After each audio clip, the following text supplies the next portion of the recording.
I'm Julie Marie, the creator of The Protective Diet, and I'm excited to show you my latest recipe for soft pocket bread.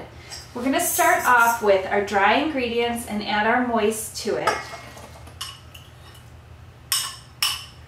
Stir it together and incorporate it with your fork to get started. Then I'm going to mix it together as much as I can with my hands.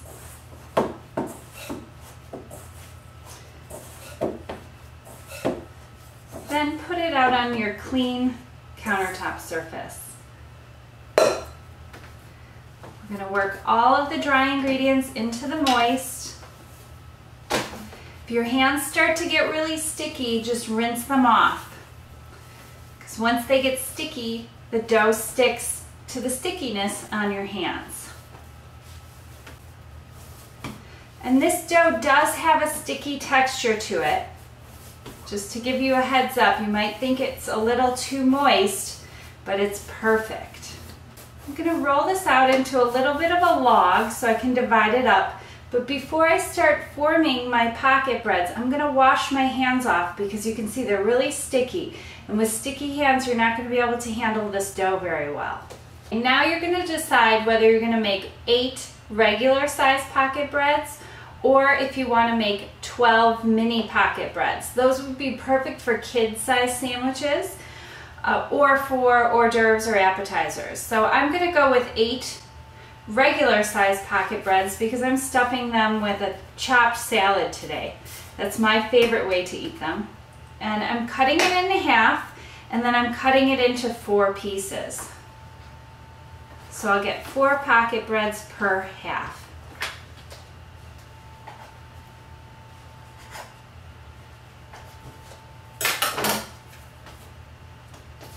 Roll each piece into a ball.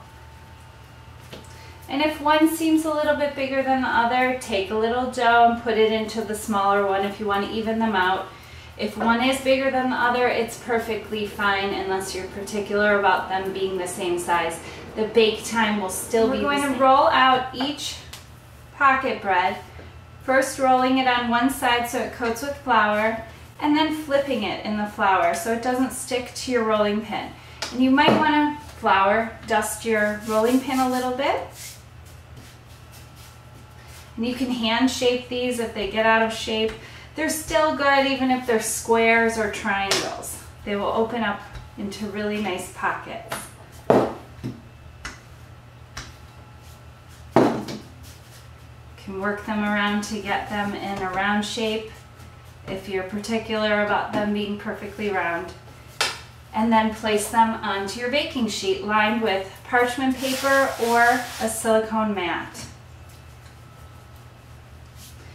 I prefer the silicone mats because I find they brown everything nicer than the parchment paper, and we're being more environmentally conscious, not throwing away sheet after sheet of paper every time we bake, and it saves us money. If you've made my other pita bread recipe in the past, you'll notice you get to bake all of these pocket breads at the same time, where the other pita bread recipe, it was baking 2 at a time with a more traditional dough in a much hotter oven. If it's sticking to your rolling pin, flip it over into the flour so that each side is dusted with some flour and then it won't stick. You get the idea.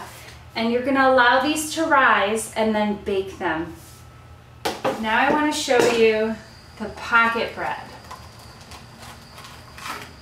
You can serve these 2 different ways. You can slice them in half like a traditional pita bread, and they open up beautifully just like that.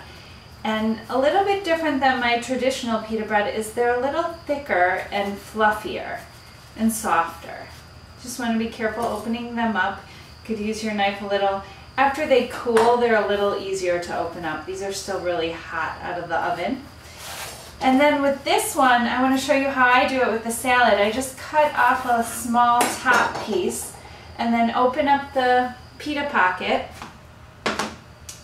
And if I was to take this with me to work, I would put this in a little baggie or a plastic container.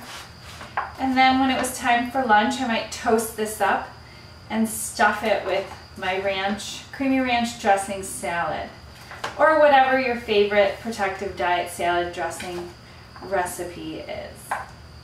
And this is my favorite way to enjoy soft pocket breads by Protective Diet. Jerry's been waiting, so I have to hand this off. Thanks for tuning in, and I hope you make some pocket bread soon. Take care and best of health to you.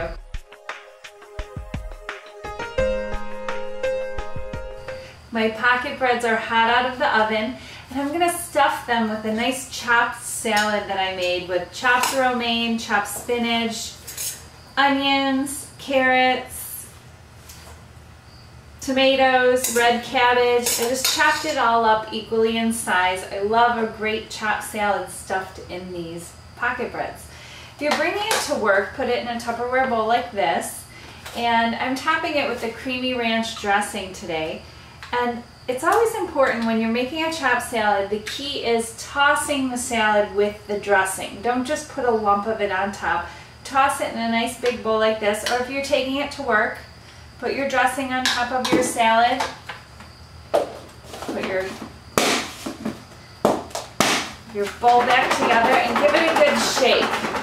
This is what makes a chopped salad awesome, because the dressing dresses it really nicely, because you just have all these little bits and pieces all together that top evenly with the dressing. So there you have your perfectly dressed chopped salad, or if you're making it at home, stir it up really well in your mixing bowl. I always put my salad in a big mixing bowl like this, and then put it into my salad serving bowl from there.